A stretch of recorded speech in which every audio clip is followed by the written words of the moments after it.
يا مساء الفل عليكم متابعين مسلسل إلي في الحلقة ال 413. في المشهد ده كانت أول طلة الملك بالفستان زي ما احنا شايفين. وهنا كانت تولاي بتحط لها الخرزة الزرقاء، بتقول لها علشان محدش يصيبك بالحسد. هنا هي بتقول لهم ما تحرجونيش، طبعا كلهم مبهورين بشكلها، وزينب وفريدة عمالين يقولوا لها شكلك جميل جدا، احنا مش مصدقين ان انتي لابسه الفستان وان انتي بالجمال اللي احنا شايفينه ده.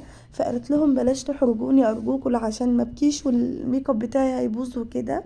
هنا بقى كانت توجا واليف وانجي لابسين هما كمان فساتين، ودخلوا عند ملك علشان يشوفوها. فهي كمان اتصدمت من جمالهم وبتقول لهم انتم جميلات ومثل الاميرات بالظبط. فهم كمان عجبتهم جدا ملك، فبيقولوا لها احنا عايزين احنا كمان نحط احمر الشفاه مثلك. فقعدت تضحك ملك عليهم، وفريدة قالت لهم خلاص انا ههتم بالموضوع وانا هحط لكم اللي انتوا عايزينه. واخدتهم وخرجت. هنا بقى كان كنان، سليم جايب كنان وجاي عشان ياخد عروسته من الغرفة. ودي كانت اول طلة الملك بالنسبة لكنان ان هو يشوفها يعني.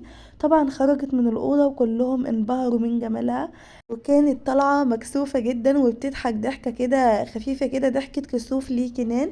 فكنان أول ما شافها ممسكش نفسه خالص وقال لها ملك انتي تبدون جميلة جدا، ويعني اتصدم منها بيقول لها انتي جميلة جدا.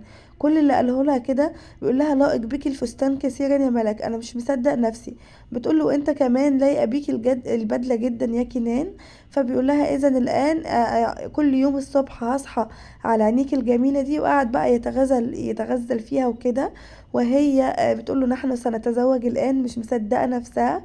فبتقول له انا ساموت من التوتر يا كنان. وبدات ان هي نازله دلوقتي. اليف بتقول لهم انهم قادمون. طبعا العيله كلها تحت واقفين مستنيين ملك وكنان علشان يشوفوهم وكده. طبعا هم نازلين من على السلم مبسوطين جدا جدا، وكمان السيدة عليا والخالة ربع كانوا مبسوطين جدا بيهم، وكمان سليم وكمان زينب وكمان كل اللي كان موجود مبسوطين جدا بزواج كنان وملك ومش مصدقين. طبعا بيشجعوهم كده وهم نازلين بيحيوهم وعمالين يسقفوا ومبسوطين جدا. وهنا برضو فريدة ومراد بيسقفوا لهم وهم نازلين. واستنوا بقى الحلقة كاملة هنزلها لكم بعد الفيديو ده. قلت كده انزل لكم حاجة على السريع كده علشان تتشوقوا للحلقة الجميلة جدا.